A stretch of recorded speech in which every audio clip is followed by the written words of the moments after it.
Start করার আগে আমি একটা কুইক ইনফরমেশন তোমাদের সাথে শেয়ার করে দিতে চাই। তো এই যে ভিডিওটা তোমরা দেখতে চলেছো, এই ব্লগটা, এটা আমি মোস্ট প্রবাবলি ফেব্রুয়ারি 1 দিকে শ্যুটটা করেছিলাম, আর এটা আমি আপলোড করছি এপ্রিল মাসে। তো এই যে মাঝখানে এতদিন, তারপর মার্চটা পুরোটা, এইটা যে গ্যাপটা কেন সেটাকে আমি তোমাদেরকে বলছি। মার্চ মাসের 17 মার্চ আমাদের বাড়িতে একটা খুব বড় মিসহ্যাপ হয়েছে। আমার একজন খুব ক্লোজ ওয়ান, আমার একজন প্রিয় কী বলবো মানুষ, তার ডেথ হয়েছে। তো সে হচ্ছে আমার মেশো হলেও আমি বাবা ডাকতাম, কারণ আমার নিজের পাপার পরে যদি আমি সত্যি করে কাউকে ভালোবেসে থাকি সেটা হচ্ছে আমার বাবা। তো যাই হোক, তো সেই জন্য আমি খুবই ফ্রাস্ট্রেটেড আছি, খুবই কষ্টে আছি। আর তোমরা বুঝতে পারছো ফ্যামিলি মেম্বার্সরাও সবাই খুবই কষ্টে আছেন। স্বাভাবিক এটা যে নিজের কাছে কেউ চলে গেলে তখন দুঃখ তো হবেই, যাকে আমি সারাক্ষণ সামনে হেঁটে চলে বেড়াতে দেখছি হঠাৎ করে, মানে যদিও সে একটু ভুগছিল কিন্তু তাও সেটা নেওয়া যায় না, নিতে পারা যায় না। তো এইটা আমি কাটিয়ে ওঠার চেষ্টা করছি, তাই জন্য এতটা আমার সময় লাগলো। তো তাও মানে আমি পারছি না, কিন্তু তাও life has to go on. কেউ কারোর জন্য থেমে থাকে না, সময় কারোর জন্য থেমে থাকে না। তো সেটাই হচ্ছে আর কি কথা। তো যাই হোক, আমি তো চেয়েছি যে সে যেন স্বর্গে তার আত্মা, তার বিদেহী আত্মা যেন শান্তি পায়। আর তোমরাও প্লিজ প্রে করো যাতে his soul may rest in peace in heaven. So yeah, তো চলো এবার তোমাদের সাথে শেয়ার করে অনেকটাই আমি রিলিফ পাচ্ছি। তো যাই হোক, এবার ভিডিওটা স্টার্ট করছি। Hello everyone, welcome back to my another blog. তো আজকে আমরা যাচ্ছি হচ্ছে কলকাতায় হেদুয়া বলে একটা জায়গা আছে ওখানে। তো আজকে আমার যাওয়ার কোনো কথাই ছিল না, কিন্তু এটা অ্যাকচুয়ালি আমার মায়ের ফ্রেন্ডসদের, মানে আন্টিসদের রিইউনিয়ন হচ্ছে, ছোটোবেলার ফ্রেন্ডসদের।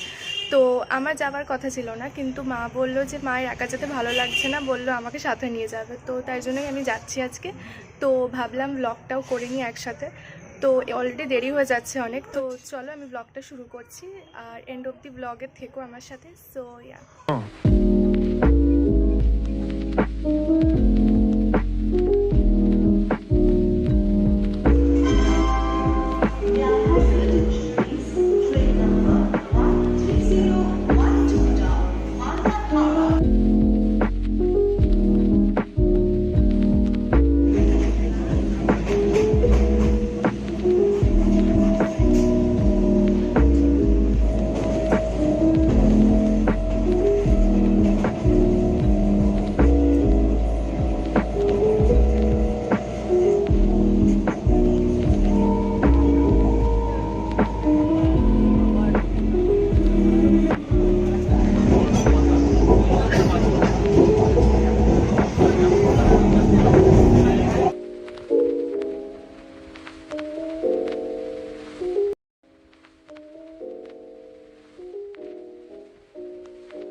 তো বাস থেকে নেমে আমরা প্রথমে গেলাম রুমা আন্টির বাড়িতে, যেটা হচ্ছে কলেজ স্ট্রিটে। রুমা আন্টিও মায়ের একটা ফ্রেন্ড। তো আর দেখতেই পাচ্ছ রুমা আন্টির বাড়ির গলিটাও বেশ এস্থেটিক একটা, কি বলবো, ওল্ড ক্যালকাটা ভাইবস পাওয়া যায় এখান থেকে।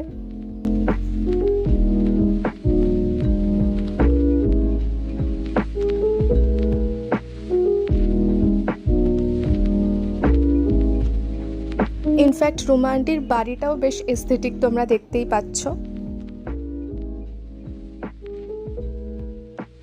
তো তারপর আমরা ওখানে 5 মিনিট মতো থাকলাম, একটু ফ্রেশ হলাম, তারপরেই আমরা চললাম আমাদের অ্যাকচুয়াল যে ডেস্টিনেশন, ডাফ স্ট্রিটের জিয়া ভারালিতে।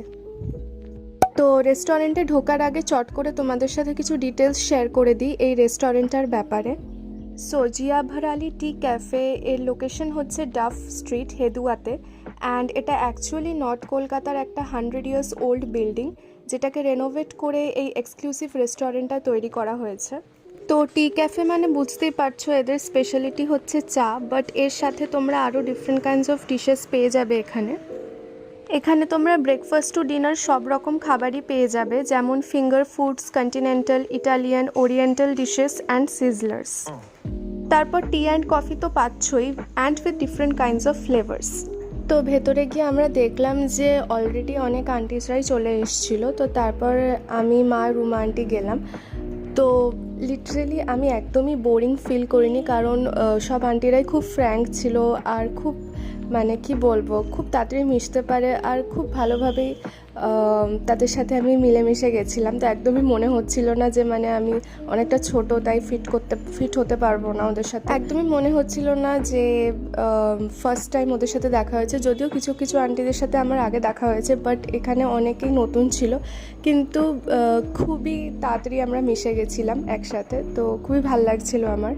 এখানে আমরা চেরি ব্লসম টিটা ট্রাই করেছিলাম, এটার টেস্টটা খুবই ভালো ছিল। আর একটা জিনিস আমি নোটিস করলাম যে ডিফারেন্ট ফ্লেভার্সের জন্য ডিফারেন্ট কাপ ডিশের সেট আসে, উইচ ইজ রিমার্কেবল। এখানে আমি নিয়েছিলাম fried chicken cutlet with French fries. তো খেতে খুবই ভালো ছিল কাটলেটটা। আর মারা খেয়েছিল fish cutlet with French fries. তো ওটার ভিডিও আমার করা হয়ে ওঠেনি, তো তাই জন্য আমি তোমাদের সাথে শেয়ার করতে পারলাম না। আর যে স্ট্রিটটাতে এই ক্যাফেটা লোকেটেড, সেই স্ট্রিটটা মানে ডাফ স্ট্রিট, সেটাও অনেক অনেক পুরনো। আর এটার each and every corner is full of, কি বলবো, এস্থেটিকনেস। তুমি প্রত্যেকটা কর্নারে একটা ভালো ভালো ফটো উঠবে, এত সুন্দর, এত এস্থেটিক এই স্ট্রিটটা আর কি। তো আমার তো দেখেই মনে হচ্ছিলো যে না, আমাকে এখানে ফটো তুলতেই হবে। তো আমি এখানে তাই অনেক অনেক পিকচার্স ক্লিক করেছি, সেগুলো আমি ভিডিওর এন্ডে তোমাদের সাথে শেয়ার করছি। লাইক লিটারেলি প্রত্যেকটা কর্নারে ফটো তোলা যাবে, প্রত্যেকটা কর্নার, একটা জায়গাও ছাড়া যাবে না বা বলা যাবে না যে এখানে ফটো তোলা যাবে না। খুবই সুন্দর, খুবই এস্থেটিক স্ট্রিট।